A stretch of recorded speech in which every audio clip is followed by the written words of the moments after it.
नमस्कार श्रोताओं, आज आप लोगों को सुनाने जा रही हूँ कहानी छलकती हुई जज्बातें भाग 25। कमलाबाई और मीरा मौसी मास्टर जी के पास गई और सुलोचना तथा मंडली के बारे में बातें करने लगी। इतने में मीरा मौसी कहने लगी, अगर सभी इस तरह से मंडली को छोड़कर घर बसाने लगेंगे तो कल को यह मंडली खाली हो जाएगी तथा नई नई लड़कियों को खोज कर लाना तथा उसे तैयार करना, बस यही सिलसिला चलती रहेगी तो मंडली टूटकर बिखर जाएगी और हम सभी के रोजी रोटी पर सवाल खड़ी हो जाएगी। कम से कम 7-8 महीना के खर्चा पानी तो हमारी निकल कर आती है। यह हमारे जीवन के एक बहुत बड़ी सहारा है और नाचने गाने वाली नई नई लड़कियों के बगैर नाटक मंडली चलती थोड़ी ही है। एक समय हम लोग भी तो यही करती थी, परंतु क्या आज हमारा नाच देखने को थोड़े ही कोई बैठा रहेगा। ऐसे में मंडली को जीवित रखने के वास्ते आपको कोशिश करनी होगी, नहीं तो सारे कुछ बिखर जाएंगे और हम सभी हाथ मलते रह जाएंगे। मास्टर जी चुपचाप सुनते रहे, परंतु किसी बातों के जवाब दिए बगैर चुपचाप रहे और सोचने लगे, अगर इनके बातों के जवाब देते रहें तो यह लोग पूरे दिन भर कुछ ना कुछ कहते रहेंगे। अच्छा तो यही होगा कि चुप रह जाए, कुछ देर तक बातें करने के पश्चात अपने आप ही चले जाएंगे और अभी इस विषय में बातें करने पर भी क्या लाभ होगा। यह लोग भी तो अपने ही सोच रहे हैं, परंतु मुझे तो सारे विषय को लेकर सोचने होंगे।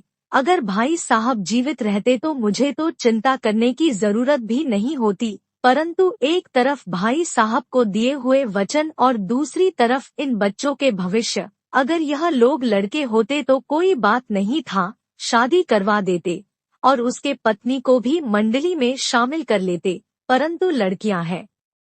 हमारे समाज में लड़कियों को पराया धन समझी जाती है। ऐसे में यह लोग तो शादी के बाद पराया घर के चली जाएंगी। ऐसे में उन पर से हमारा अधिकार सती समाप्त हो जाएगी। ऐसे में भला हम लोग इस मंडली को बिखरने से कैसे बचा सकते हैं। हमें साथ साथ नई नई लड़कियों को भी तैयार करनी होगी। समय गुजरने लगा कि अकस्मात सुलोचना के मन में बार बार इस बात को लेकर एहसास होने लगी कि मैंने बाबूजी से जिस तरह से बातें की है यह कतई उचित संगत नहीं थी, मगर उस वक्त मेरे मन की जो हालत थी कि मैंने वैसे ही कुछ कटु शब्द कह दी जो बाबूजी को अच्छा नहीं लगी होगी। उनके दिल को चोट पहुंची है।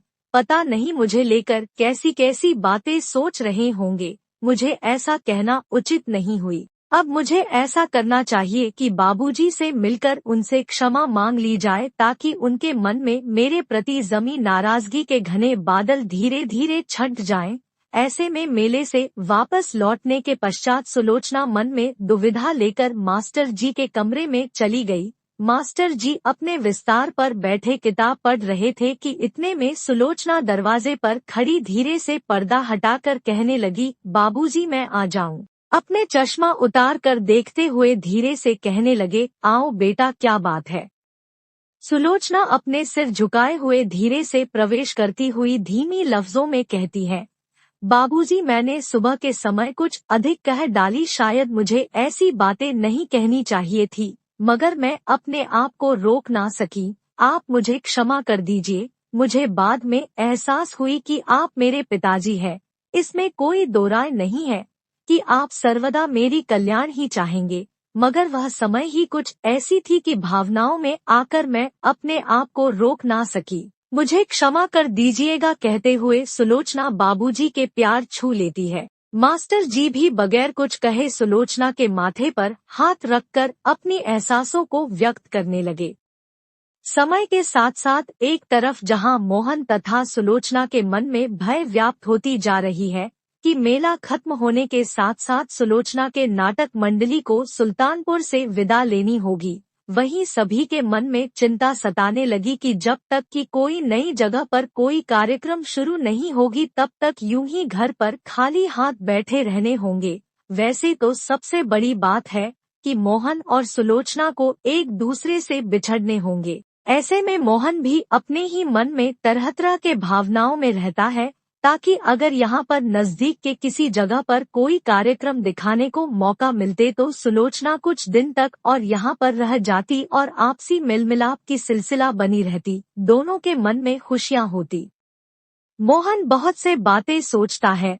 ऐसे में उसके मन के एक विचार आ जाती है जो कुमार को तथा सुलोचना को कहता है।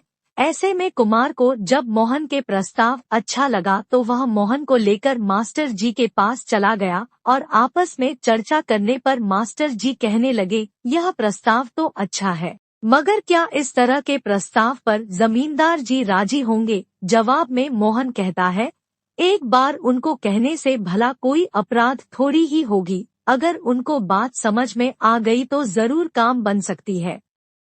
मोहन के बातों पर अमल करते हुए उसी रोज मास्टर जी और कुमार अपने कुछ लोगों को तथा मोहन को साथ लेकर जमींदार भुवनेश जी के पास जाकर अपनी मन की बातें कहने लगे। बाबूजी, आपकी दया से हमारे मंडली के यहाँ पर यह पहला मौका है। उम्मीद करता हूँ कि आप लोगों के आशानुरूप सबके मनोरंजन करने में हम कामयाब रहे हैं। अब यहाँ पर मेला समाप्त होने वाली है, ऐसे में हमें भी यहाँ से चले जाना होगा, मगर हम लोग हैं कि यहाँ से बहुत दूर रहते हैं, यहाँ से लगभग 500-600 मील दूर रहते हैं। और यह बात तो सत्य है कि मेला खत्म होने पर हमें भी यहाँ से चले जाना होगा। और यह बात सत्य है कि जब तक हमें कोई नई जगह पर कार्यक्रम करने का अवसर नहीं मिलेगी, हमारे मंडली के सभी लोग घर पर बैठे रहेंगे। ऐसे में हम सभी लोग आपसे अनुरोध करते हैं कि आप हमारे लिए कोई और नई जगह की प्रबंध करवा दीजिए, ताकि हमारा मंडली वहां पर भी 15-20 दिन का कार्यक्रम दिखा सके और वहां के लोगों के दिल जीत सके। आपके इतने बड़े इलाके में या आपके किसी रिश्तेदारों के वहां पर, अर्थात कहीं पर भी हमें मौका मिलते तो हमारे लिए भी कुछ रोजगार का अवसर मिल जाते। मास्टर जी के मुंह से प्रशंसनीय बातें सुनकर एकाएक जमींदार भुवनेश जी के मन गर्व से गदगद हो उठा। ऐसे में काफी देर तक जमींदार भुवनेश जी इस बात को लेकर सोचते हुए कहते हैं, आपकी बात तो सही है, मगर इस समय बरसात का मौसम है, ऐसे में ऐसा कार्यक्रम का रूपरेखा बनवाना थोड़ा तो कठिन होगा। जवाब में मास्टर जी कहते हैं, आपकी कृपा होगी तो हमारे सारे मुश्किल काम भी आसान हो जाएंगे। अपने आप में संतुष्टि व्यक्त करते हुए जमींदार जी कहते हैं, यह बात तो ठीक है, मगर मैं पूरी तरह से वादा तो नहीं कर सकता, कोशिश करके देख सकता हूँ। हमारा एक मित्र है बलरामपुर में, मैं उनके लिए एक चिट्ठी लिख कर देता हूँ। यहाँ से लगभग 5 कोश की दूरी पर बलरामपुर में अम्बे जी के गांव है, असल में उसको बलरामपुर कहते हैं। वहाँ पर माता अम्बे जी की बहुत बड़ी मंदिर है। उस मंदिर के जो पुजारी है उनके बड़े भाई हैं मधुसूदन जी, जो हमारे खास रिश्तेदार है, जो कि वहाँ के पंच पटेल है और जमींदार के तरह प्रभाव रखते हैं। अगर यह कोशिश करेंगे तो आपके काम बन सकती है। वहाँ पर एक बड़ी सी स्कूल है, साथ में एक प्राइमरी स्कूल भी है। अगर उसी स्कूल में बंदोबस्त की जा सकती है तो आप लोगों के काम बन सकती है, मगर यहाँ के जैसे इतनी सुविधा तो वहाँ पर शायद ही मिल पाएंगे। और अगर रोजगार की बात कहें तो भी कम होगी, क्योंकि अभी तो मौसम सही नहीं है ना, बरसात की मौसम है। ऐसे में उम्मीद के मुताबिक फल मिलना शायद मुश्किल होगी। जमींदार जी अपने खास आदमी मनोहर लाल को बुलाकर कहते हैं, इन लोगों को साथ लेकर बलरामपुर में जाकर वहां पर बड़े भाई साहब मधुसूदन जी को यह चिट्ठी देना और उनसे इन सब का परिचय करवाना और कहना कि मैं ही भेजा हूँ और इन सब के लिए कोई ठोस उपाय करें।